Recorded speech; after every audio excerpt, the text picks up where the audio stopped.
ኢትዮጵያ ወደፊት በመሄድ ላይ ትገኛለች። መንገዷ መደመር ግቧም ብልጽግና ነው።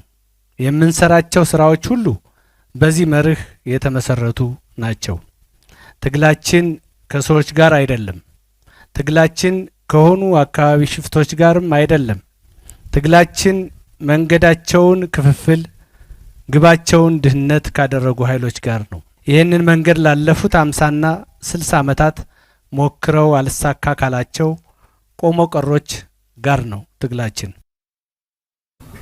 በጫካ ያሉ አካላት የኮሪደር ልማትን፣ የሌማት ትሩፋትን፣ የገበታ ፕሮጀክቶችንና የስንዴ አብዮትን የመሰሉ በሀገሪቱ የመጡ ታላላቅ ለውጦችን ለማየት እንዳልታደሉም እንደዚሁ ምክትል ጠቅላይ ሚኒስትሩ አንስተዋል።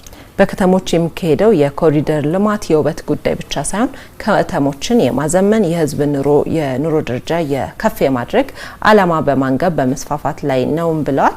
የኢትዮጵያ ከተሞች ፉክክር ከምስራቅ አፍሪካና ከዓለም ከተሞች ጋር በመሆንም እንዳለበት ነው ያነሱት።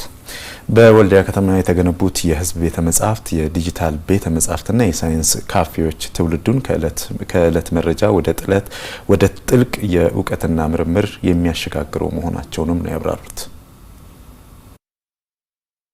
እኛ የምናውቃትና በየጫካው ያሉት የሚያውቋት ኢትዮጵያ ተለያይታለች። የኮሪደር ልማት፣ የሌማት ትሩፋት፣ ጽዱና አረንጓዴ ኢትዮጵያ፣ የገበታ ፕሮጀክቶች፣ የስንዴ አብዮት፣ አረንጓዴ አሻራ፣ ትምህርት ለትውልድ እነዚያ ወገኖች ጫካ ያሉት አያውቋቸውም። ኢትዮጵያ እኮ በሰራናቸው ሪፎርሞችና ኢኒሼቲቮች በእጅጉ ተቀይራለች። ወደ ኢትዮጵያ የመጡ ሁሉ ይሄን እየመሰከሩ ናቸው። ኢትዮጵያ እዳዎቿን እያራገፈችና ተስፋዎቿን እየጨበጠች መጓዟን እንደምትቀጥል የገለጹት ምክትል ጠቅላይ ሚኒስትሩ ሺህ ጠላት ቢሰበሰብ የሀገሪቱን ጉዞ ማደናቀፍ እንደማይችልም አጽንኦት ሰጥተዋል። ኢትዮጵያ በለውጥ ጎዳና ላይ ናት።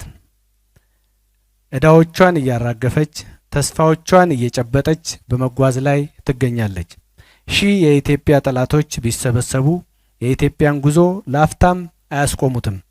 በክንዳችን ማረሻ በትከሻችን ጠመንጃ ይዘን የኢትዮጵያን ብልጽግናውን እናደርገዋለን። ለዚህ ደግሞ ወልዲያ ትልቅ ምስክር ናት።